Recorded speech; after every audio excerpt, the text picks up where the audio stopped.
오늘은 사도신경에서 성령을 믿사오며 그 다음에 거룩한 공예와 그 다음에 성도가 서로 교통하는 것과 해서 성도가 서로 교통한다라는 것, 성도의 교제가 무엇을 말하는지를 함께 배우도록 합니다.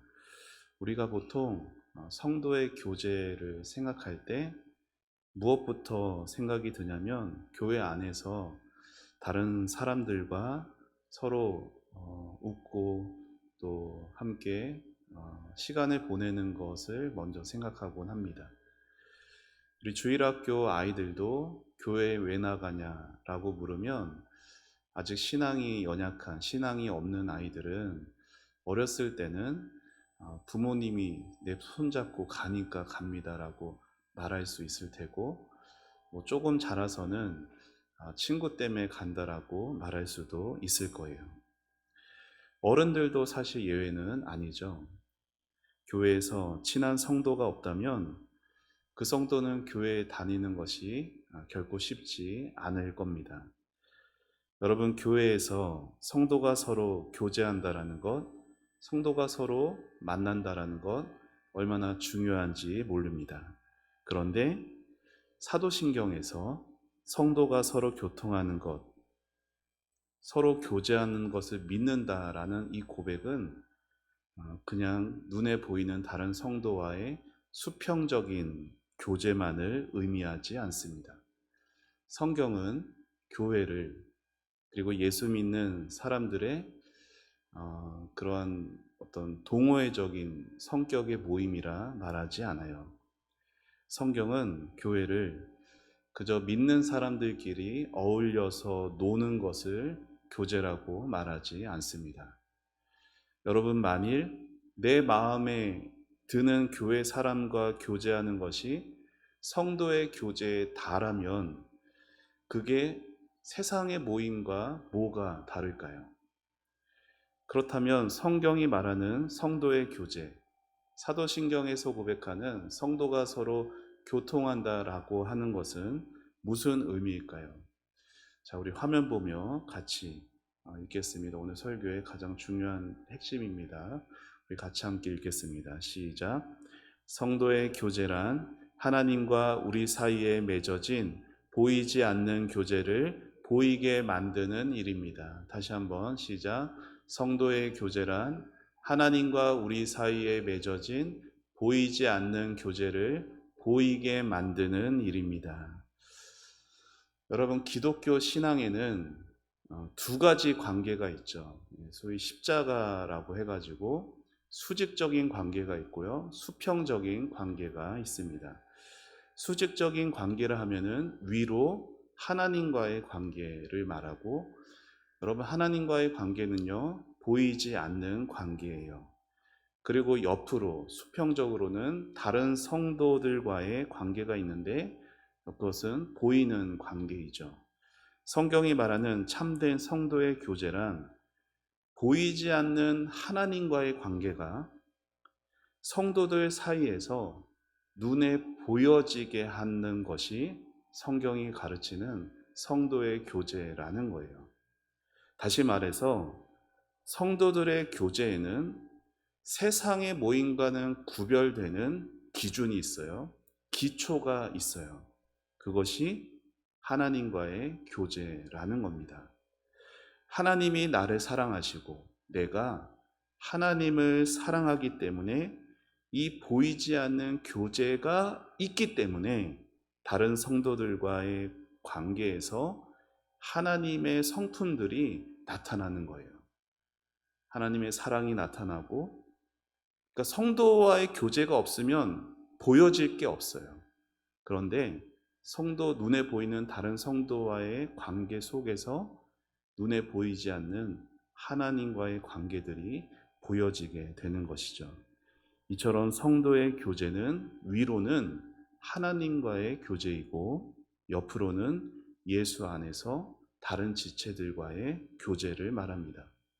이러한 교제가 바로 서지, 이러한 관계가 위로 그리고 옆으로, 이 관계가 바로 서지 않으면은 교회는 세상 모임으로 전락할 수밖에 없는 겁니다. 그래서 성도의 교제에는 분명한 목적이 있어요. 그것은 하나님과 교제하지 못하고 세상에 이끌리는, 세상에 끌려가는 이 사람들을 하나님과의 교제로 이끄는 것이 성도의 교제의 목적이라는 거예요. 하나님과의 관계가 멀어진 사람들을 하나님과의 교제가 있는 이 복된 모임에 참여시키는 것이 저와 여러분을 통해 이루기를 원하시는 성령님의 역사라는 거예요. 자, 여러분, 우리가 지난 주간에 MT를 다녀왔잖아요. 우리가 그 많은 비용을 들여서 MT를 왜 갑니까? 그저 맛있는 것 먹고 웃고 즐기기 위해서가 아닙니다. 우리가 교회를 벗어나서 그 공간 안에서 함께 같은 시간을 머물며 교제하는 것을 통해서 우리 각 사람이 하나님과의 관계를 회복하기 위함이 우리가 MT하는 목적인 거잖아요. 그리고 이러한 성도의 교제는 언제나 교회에서 일어납니다. 아니, 정확하게 말하면 교회 안에서만 일어나는 거예요. 왜냐하면 교회의 가장 중요한 자산이 성령과 하나님의 말씀이기 때문이에요. 하나님의 말씀, 복음이 전해지는 곳에 교회가 세워지게 되고, 그 교회가 세워지는 곳에 성령께서 말씀과 함께 역사하실 때 그 교회 안에 참된 교제가 생겨나게 되는 겁니다. 그래서 소위 가나안 성도, 무교회주의자들처럼 교회 같은 거 필요 없다, 나만 예수 믿으면 된다라고 말하는 사람은 성경이 말하는 진정한 교회를 전혀 모르는 거죠. 그들은 교회에 다니지 않으니까 헌금 낼 필요도 없고 봉사할 필요도 없고 이런저런 스트레스 받을 필요도 없으니 속은 뭐 좀 편할지 모르겠어요. 하지만 잘 들으세요. 성도는 교회를 떠나면 살 수 없습니다. 그리고 성도는 교회를 떠나면 성도가 아닙니다. 자, 우리의 어머니를 생각해 보세요. 그분이 완전한 어머니셨을까요? 우리의 어머니도 불완전한 인간일 뿐이죠. 때로 말로 상처를 주기도 하고 어머니 생각대로 우리 인생에 대해 이런저런 충고하려 하기도 합니다. 하지만 우리는 그 어머니의 젖을 먹고 자랐어요. 아무리 부족하고 아무리 연약함이 있는 어머니일지라도 그 어머니 없이 우리는 이 땅에 태어나지도 못했고 이 땅에서 자랄 수도 없었습니다. 교회란 곳이 그런 곳이에요. 우리 교회에 부족함이 있죠. 연약함도 많이 있습니다. 하지만 우리는 우리 교회를 통해 복음을 들었고 우리 교회 안에서 믿음이 자랐어요. 그래서 초대교회 교부 키프리안이라는 분이 교회에 대해 이렇게 말했습니다. 우리 화면 보며 같이 읽겠습니다. 시작.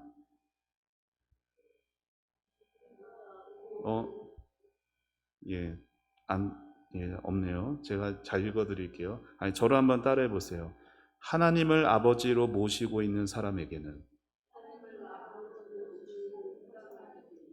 교회라는 어머니가 있다. 다시 한번. 하나님을 아버지로 모시고 있는 사람에게는 교회라는 어머니가 있다. 지금 뭐 어머니 하나님 이단 말하는 게 아니고, 네, 하나님을 아버지로 모시는 모든 성도에게는 교회가 어머니와 같은 존재라는 거예요. 교회 없이 절대 신앙생활 할 수 없다라는 겁니다. 교회 없이 어떤 성도도 신앙이 시작될 수 없습니다. 또한 교회 없이는 하나님과의 사귐도 없고 성도들과의 사귐도 없어요. 여러분, 하나님이 이 세상을 처음 만드셨을 때 에덴 동산을 만드셨잖아요. 거기에 누굴 두셨어요? 두 사람, 아담과 하와를 두셨어요. 이브라고 말씀하셔도 됩니다. 여러분, 에덴 동산을 만드시고 거기에 아담과 하와를 만드신 것이 교회의 원형과 같은 모습인 거예요. 어떻게? 위로는 하나님과의 사귐이 있고 아담 입장에서, 옆으로는 하와와의 사귐이 있도록 하나님은 그 에덴 동산을 교회와 같은 모습으로 만드셨어요. 그런데 어떻게 됐어요? 깨졌죠. 아담의 죄 때문에 참된 그 교제가, 오늘 고백하는 성도의 교제가 망가지게 되었어요. 아담은 자신의 창조주인 하나님을 거역했고, 아내는 자신의 머리인 남편을 거역했어요.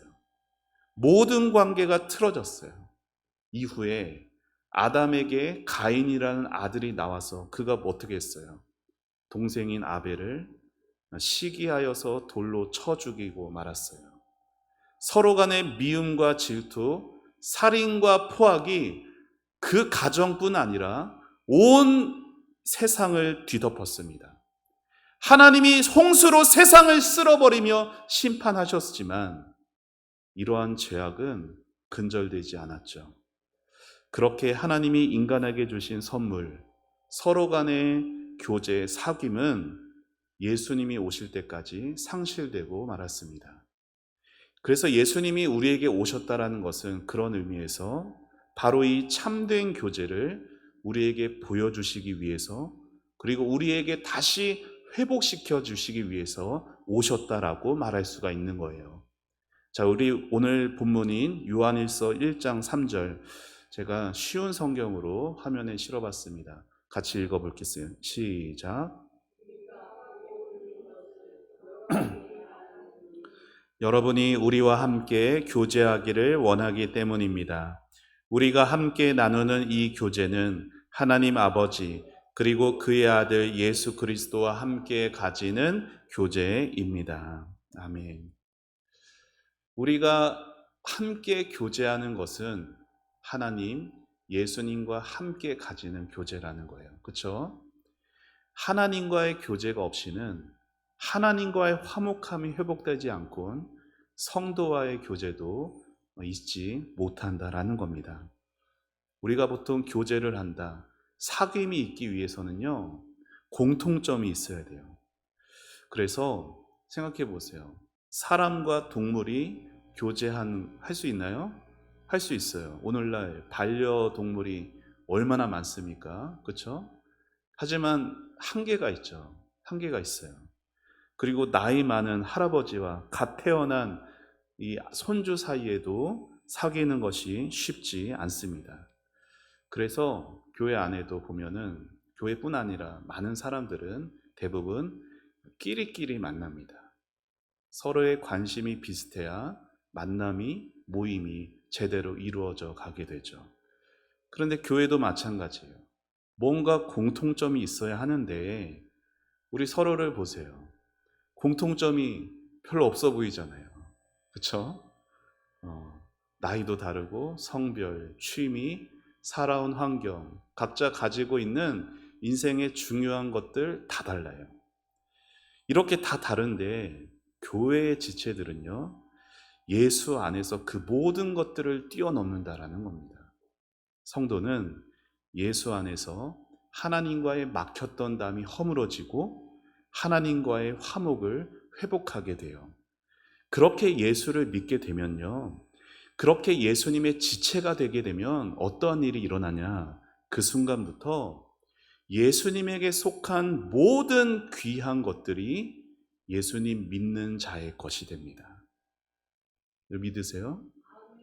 우리가 예수님을 믿는다라는 것은 그냥 예수님이 주시는 천국 티켓 받아서 나중에 천국 가는 걸 말하는 게 아니라, 우리가 예수님을 믿는 그 순간부터, 정말 믿는다면 우리가 예수님을 믿게 될 때 예수 안에 있는 그 귀한 보화들이, 그 보물들이, 그 보배로운 것들이 다 우리의 것이 된다라는 거예요.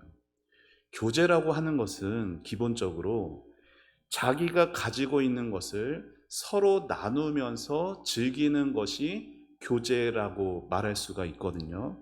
그런 의미에서 성도가 서로 교제한다. 여기에도 성도에게 서로에게 무언가 나누어 줄 수 있는 것이 있어야 교제가 이루어지는 거예요. 자, 성도에게는 뭐가 있습니까? 우리에게는 서로에게 나눌 돈 별로 없어요. 건강도 약해요. 우리에게는 세상 것이 별로 없을지 모르지만 아무리 약해 보이는 성도여도, 아무리 세상적 눈으로 볼 땐 변변찮아 보이는 성도일지라 할지라도 성도는 예수님에게 속한 보화들을 가지고 있습니다. 베드로와 요한이 사도행전을 보면 기도하기 위해서 예루살렘 성전으로 올라갔을 때 성전 미문 앞에 나면서부터 걷지 못했던 한 안진뱅이가 있었잖아요. 그 안진뱅이가 베드로와 요한을 보면서 뭔가 구할 것을 바라보면서 쳐다봅니다. 뭘 구했을까요? 돈을 구했어요. 그런데 베드로와 요한이 그 안진뱅이에게 뭐라고 말합니까? 내게는 은과 금은 없거니와 내게 있는 것을 당신에게 줍니다. 무엇을? 나사렛 예수 그리스도의 이름으로 일어나 걸으세요. 능력을 줬다라기보단 예수님의 귀한 보배로운 것을 줬다라는 거예요. 우리는 그러니까 베드로와 요한은 그러니까 능력을 강조하는 것이 아니라 그의 안에 예수님 믿는 사람 안에는 예수님의 귀한 것이 있다라는 거예요. 저 여러분에게 뭐가 있어요? 예수님의 사랑이 있어요. 예수님의 자비하심이 있고 예수님의 기쁨이 있습니다. 비록 우리가 세상에서 가진 것이 부족하고 그리고 건강도 온전하지 못할 수 있지만 예수 믿는 저와 여러분에게는 예수님의 모든 것이 우리의 것이 되는 것입니다. 사랑하는 여러분, 예수님이 이 땅에 오셔서 사망을 이기고 부활 승천하셔서 마귀의 모든 권세를 이기셨어요. 믿으세요? 하나님은 승리한 예수님에게 하늘과 땅의 모든 권세를 다 주셨습니다. 그리고 그 예수님은 그 은혜와 그 모든 선물을 사랑하는 자신의 지체들에게 나누어 주고 싶어 하세요.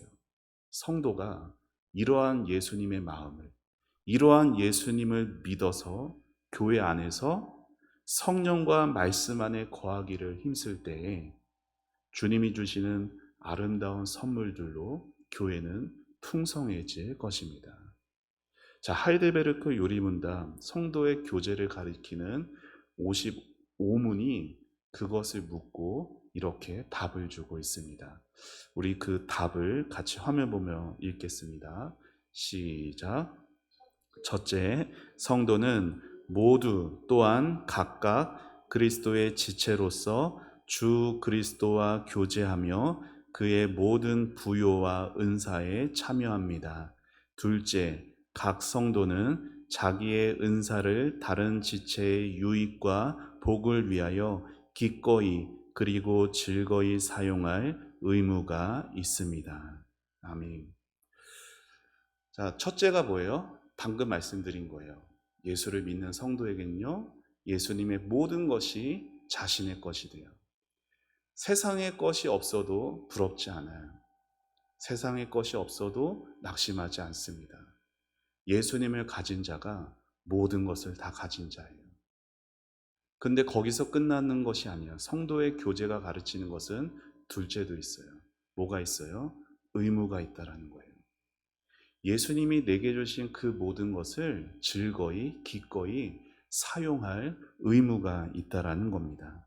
예수님은 자신을 믿는 성도들과 교제하시며 자신의 부요와 모든 은사에 자신의 성도들을 참여하게 하세요. 그 귀한 보화를 가진 성도에게는 이제 주님이 주신 그 은혜를 기꺼이 즐거이 사용할 의무가 있습니다. 여러분, 교회 안에 성숙한 성도, 미성숙한 성도의 차이점이 뭔지를 아세요? 성숙하지 못한 사람의 가장 큰 특징은 언제, 어떤 일에서든지 나 중심이에요. 자기밖에 몰라요. 성숙하지 못한 성도는 세상도 교회도 다 나 중심으로 돌아가야 돼요. 자, 이러한 사람은 조금도 손해보려 하지 않고 모든 일정을 내 중심으로 조정하지 않으면 거의 교회 일에 참여하지 않습니다. 그저 남은 시간에 그냥 조금 참여할 뿐이에요. 그러나 성숙한 성도는 남을 배려해요. 성숙할수록 다른 사람의 반응과 상관없이 예수님께 대한 사랑 때문에 주님의 몸된 교회를 지켜가는 것입니다. 미성숙한 사람은 자기 권리에 집중하지만 성숙한 성도는 자기 권리에 집중하는 것이 아니라 책임에 집중하게 됩니다. 자, 그래서 오늘 우리 교회가 이렇게 유지될 수 있는 이유는 그런 의미에서 자기 권리보다 책임에 집중한 성도분들이 많았기 때문이죠. 우리 앞뒤 좌우 계신 분들에게 이렇게 인사해 보세요. 당신이 계셔서 감사합니다. 네. 이렇게 수요 예배의 자리를 지켜주시는 우리 성도분들이 자신의 권리보다 책임을 다해 주셨기 때문에 교회가 세워져 가게 되는 것입니다. 바라기는 오늘 영상으로 예배하는 우리 성도들에게도 이렇게 성숙해지시는 은혜가 있으시기를 축원합니다. 그것이 교회를 사랑하는 것입니다. 독일의 신학자 디트리 본회퍼라는 분이 계시죠. 이분이 이런 말을 했어요. 저를 한번 따라해 보시죠. 가베는 아우프 가베. 네. 독일어예요. 그러니까 당연히 모르는 말이에요. 자, 한 번 더 따라해 보세요. 가베는 아우프 가베. 가베라는 말이 독일어로요. 선물이에요. 그리고 아우프 가베는 책임입니다. 그러니까 무슨 말이에요? 선물은 책임이다라는 말입니다. 자, 이게 무슨 말이냐면 하나님이 우리에게 주신 선물들이 있어요. 그렇죠? 어떤 선물들이 있을까요? 세상에도 선물들이 있어요. 건강도 선물이고 물질도 선물이고 그리고 지위, 재능 그 모든 것 그게 뭐든지 간에 내게 주신 선물은 나 자신의 권리를 위한 것이 아니다라는 거예요. 그것은 우리에게 책임이 있기에 하나님이 주신 선물이다라는 거죠. 자, 이 말을 뒤집어서 말하면요. 무슨 의미가 되느냐? 책임을 거절하는 자에게는 선물이 없어요. 다시, 책임을 거절하는 자에게는 선물이 없다라는 거예요. 왜 하나님이 우리에게 선물을 주시냐? 책임을 위해서 주시는 거예요. 그렇기에 만일 여러분의 삶이 어떤 부분에서 여유가 없고 힘겨우시다면 오늘 말씀을 잘 새겨 들으셔야 돼요. 만일 선물이 모자라서, 건강이 모자라서, 물질이 모자라서, 지위가 모자라서 선물이 모자란다면 분명 책임과 연결되지 않았기 때문일 수 있는 겁니다. 그렇기에 만일 여러분의 몸이 약하다면 주님을 위해서 어떻게 몸을 사용할까부터 생각하셔야 돼요.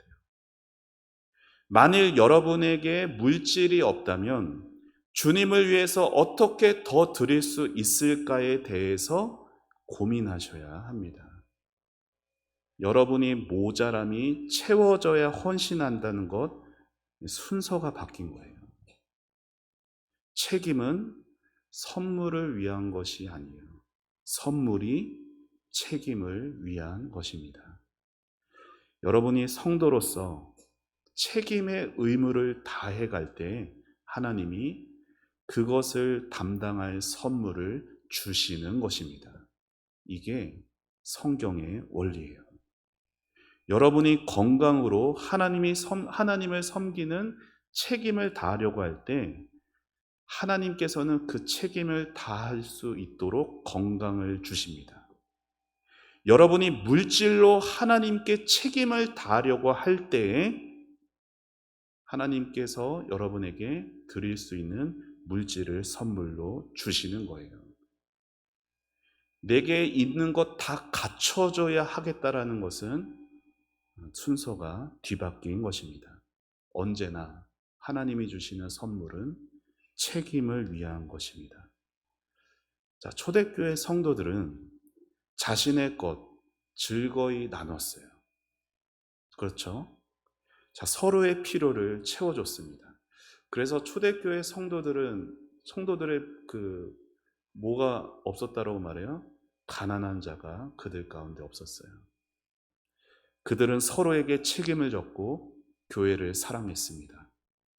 여러분, 이러한 아름다운 성도의 교제와 책임을 가능하게 한 것이 무엇입니까? 내 것 다 나눠야 된다. 사회주의와 같은 이념에 대해서 말하는 게 아니죠. 수도원 신앙처럼 다 버리고 그냥 공동체를 이루면서 그냥 가난하게 다 같이 살아야 한다. 그런 종교심을 말하는 것도 아니에요. 그걸 가능하게 했던 것은 뭐예요? 사도들의 가르침, 복음의 선포입니다. 여러분, 신약시대에 자신의 것을 팔아서 사도들의 발 앞에 두어 각 사람의 필요에 따라 나누어 줬던, 그래서 궁핍한 사람이 한 사람도 없었던 초대교회 성도들은 다 예수님의 부활을 믿었어요. 예수님이 부활하셔서 하늘에 오르셔서 온 세상의 왕이 되신다라는 것을 믿었어요. 그분이 내 삶을 책임지시고 그분이 모든 것을 주장하신다는 것을 확신했습니다. 그렇게 복음의 역사가 나타나는 곳에 성도의 복된 교제가 일어나게 되었던 것입니다. 바라기는 우리 초원교회 성도들이 먼저 복음의 말씀으로 바른 믿음을 가지게 되시기를 축원합니다. 그 믿음으로 하나님과의 사귐이 회복되고 그 보이지 않는 교제가 눈에 보이는 성도들 사이에서 보여지고 나타내지시기를 축원합니다. 그래서 하나님이 내게 주신 모든 것을 나의 권리로 여기지 않고 성숙한 신앙으로 다른 지체에 대한 책임 있는 모습을 가져 우리 믿음의 연약한 후배들에게, 자라나는 우리 자녀들, 다음 세대들에게 보여주면서 우리 교회가 주님 오시는 그날까지 든든하게 세워져 갈 수 있게 되길 우리 주님의 이름으로 축원합니다. 기도하겠습니다. 하나님 감사합니다. 하나님, 오늘 사도신경의 고백, 성도가 서로 교통한다라는 것에 대한 그 의미를 알게 해주셔서 감사합니다. 하나님과의 그 보이지 않는 관계가 성도들과의 모든 관계 속에서 나타나고 드러날 수 있게 되기를 기도합니다. 하나님, 우리가 MT도 다녀오고 또 교회 안에서 계속되는 모든 교제의 순간들, 그저 우리끼리 마음 맞는 사람들끼리 웃고 즐기는 것으로 끝나는 것이 아니라 아버지와의 그 복된 관계가 우리 교회 공동체 안에서 곳곳에서 아름답게 나타날 수 있는 우리 초원교회가 되게 하여 주시옵소서. 하나님, 그런 은혜가 각 소그룹마다 나타나게 하시고 각 성경 공부 모임들마다 나타나게 하시고 성가대와 모든 남전도회 여전도회 기관들마다 나타나게 하여 주시옵소서. 하나님을 믿는, 예수님을 믿는 우리에겐 이 세상에 있는 것들은 많이 부족한 것들이 많이 있지만 아버지 하나님, 예수 안에 내가 얼마나 귀하고 보배로운 것을 가진 자인지 깨닫게 하시고 그 놀라운 그 보배로운 것들을 나누고 베풀 수 있는 저희들이 되게 하여 주옵소서. 하나님이 주시는 교회 안에서 성령으로 주시는 모든 귀한 선물들, 나 자신의 권리를 위한 것이 아닌 아버지 하나님이 나를 위해 두신 그 자리에서 책임을 다하기 위해 주신 것을 하나님 굳게 확신하게 하여 주셔서 아버지 하나님 더 선물을 쥐고자 사는 것이 아니라 더 책임을 다하기 위해서 선물을 공급하심을 경험하는 우리 사랑하는 성도들의 삶이 될 수 있도록 축복하여 주시옵소서.